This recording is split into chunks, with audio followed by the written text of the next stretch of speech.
ఈ ఎర్రిపోక మొండ సిఎస్కే గురించి, ధోని గురించి అయితే తప్పుగా మాట్లాడింది మామ. ఒకసారి చూడండి. కాదు సిఎస్కే. అయ్యా ధోనికి ఎంతమంది ఫ్యాన్స్ అన్ని మ్యాచ్లన్నీ పొడగొడుతున్నాడు. ఇంకా మధ్యలో వచ్చి కెప్టెన్ తీసుకున్నాడు ఈయన.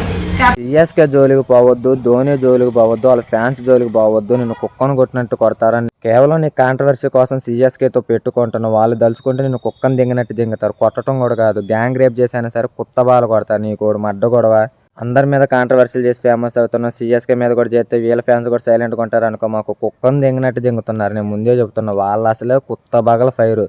ధోని జోలికి కొత్త అవతల నరికి దంగటానికి అని రెడీగా ఉన్నారు. నువ్వు ఆడా మగా అని తేడా కూడా ఉండదు. ఆడోళ్ళు ఎవరైనా మంచోళ్ళు అయితే ఆలోచిస్తారేమో, నీలాంటి ఎర్రపుక్కలు అని అయితే మాత్రం కుక్కను దింగినట్టు దింగుతారు. కుత్త బాలు కొడతారు. ఇప్పటికైనా గుద్ద మూసుకుని ఉండు. బ్యాటింగ్ వేయించుకోమంటే కనబడ్డ ప్రతి ఒక్కరితో గుద్ద బాలు వేయించుకోండి. అందరు ఫ్యాన్స్ సైలెంట్గా ఉన్నారు. ధోని అన్నా కూడా వాళ్ళు సైలెంట్గా ఉంటారని అనుకో. మాకు వాళ్ళు కుత్త బాగలు కొడతారు. నీకు అర్థం కావట్లేదు ధోని జోలికి కొత్త వాళ్ళ రియాక్షన్ ఎట్టుండిద్దో. తగలు దింగుతారు. ఒక ఊరిని తగలదింగా రాకుండా ధోనిని ఏదైనా అంటే నువ్వేమో అంత డేరుగా నా బొంగులో ధోని అయ్యా అని అంటున్నావు. నువ్వు కనుక సిఎస్కే ఫ్యాన్స్ కనబడాలి పాప. వయాగ్రా ట్యాబ్లెట్లు వేసుకుని గ్యాంగ్ రేప్ చేస్తారు. ఎందుకంటే నీలాంటి ఎర్రపుకు మొన్నకే గ్యాంగ్ రేప్ కాదు, ఒక 100 మంది పెట్టి ఒకేసారి గుద్దినా కూడా నీకేమనిపించదు. ఎందుకంటే నువ్వు అంత బోరుబాయి, నువ్వు అంత కొజ్జదాని, నువ్వు అంత ఎర్రపుకుదాని. ఇప్పటికైనా సరే గుద్ద మూసుకుని ఉండు. నువ్వు కావాలంటే ఊరినైనా ట్రోల్ చేసుకో. కోహ్లీని ధోనిని మాత్రం అసలు ఎట్టి పరిస్థితుల్లో ట్రోల్ చేయమాకు.